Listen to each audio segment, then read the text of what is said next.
I knew something was wrong the moment she said, "We need to talk," but sent it over text. It was a Saturday morning, gray skies outside, the kind that makes the world feel heavier. I was halfway through fixing the leaky kitchen faucet when my phone buzzed. Her message sat on the screen like a wound waiting to bleed. "Mia, you deserve better." No preamble. No explanation. Just that. For a moment I just stared at it, the wrench slipping from my hand into the sink with a metallic clatter. My throat tightened. We'd been married 7 years, and though we'd had rough patches, I thought we were rebuilding.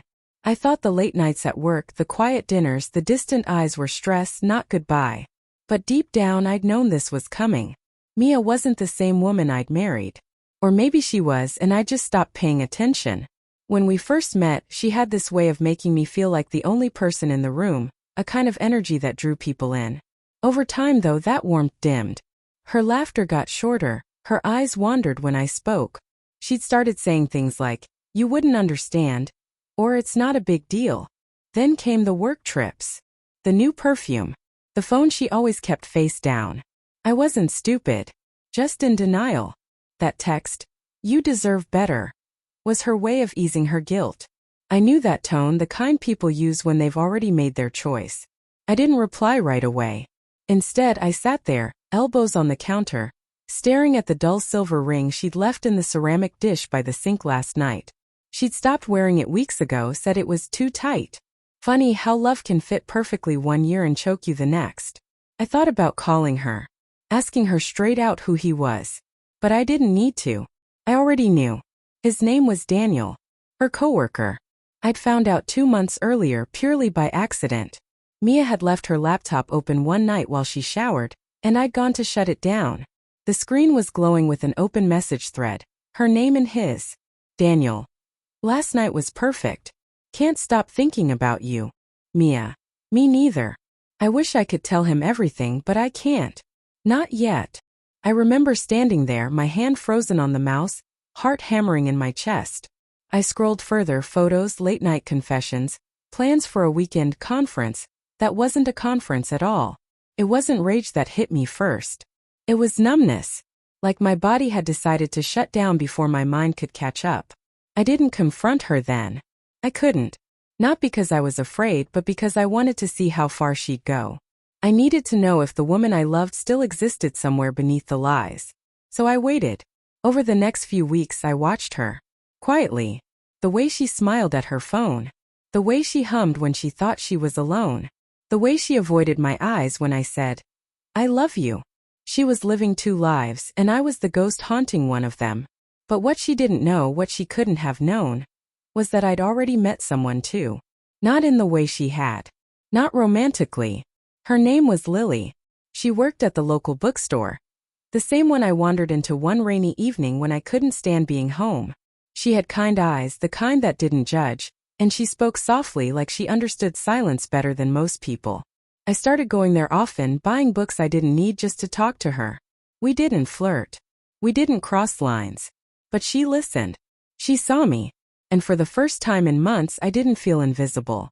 That morning after Mia's text, I decided to end it. Not just the marriage but the pretending. When she came home that evening, her hair was slightly damp, her makeup smudged just enough to tell me she hadn't been at work. She avoided my eyes, heading straight for the bedroom. "Mia," I said quietly, setting down my coffee. She froze. "Hey," she replied softly, her voice thin. "You got my text?" "I did." She nodded, swallowing hard. I don't think this is working anymore. You deserve someone who what?" I cut in. "Doesn't ask questions? Doesn't notice the lies." Her eyes widened. "What are you talking about?" "Daniel," I said simply. The name hit her like a slap. Her lips parted, color draining from her face. "You how?" "I know," I said. "I've known for a while." Silence. Heavy, suffocating. Then she whispered, "I didn't mean for it to happen." I laughed, not cruelly, just brokenly. "No one ever does." She started crying, quietly at first, then harder, her shoulders trembling. "I was lonely, Ryan. You were always working, always distracted. I just needed to feel something again." That hurt more than any confession could have. Because she was right, I had been distracted. Paying bills, fixing faucets, keeping our life together while she drifted away. But betrayal doesn't get justified by loneliness. We talked or tried to. She said she was sorry. She said it was over with him. She said she still loved me. And maybe part of her did. But I couldn't go back. Not this time. I'm done, Mia, I said finally. I can't keep pretending we're okay. Her eyes filled again. Please, Ryan. Don't leave me like this. I looked at her, really looked. The woman I'd built a life with. The woman who once dreamed with me about kids, vacations, forever.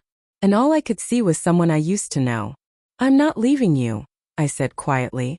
You already left me. I'm just catching up. That night I packed a bag. I didn't slam doors or yell.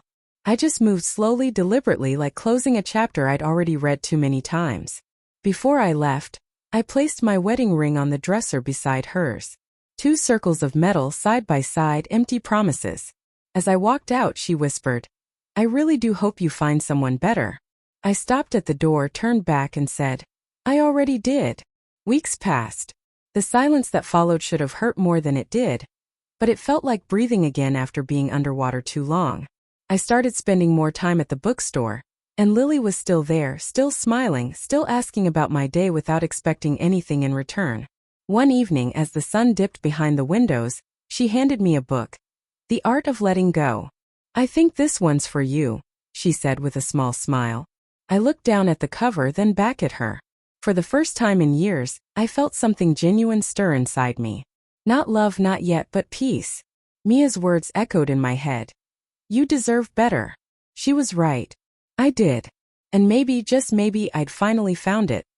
Not in someone else's arms, but in the quiet rediscovery of myself.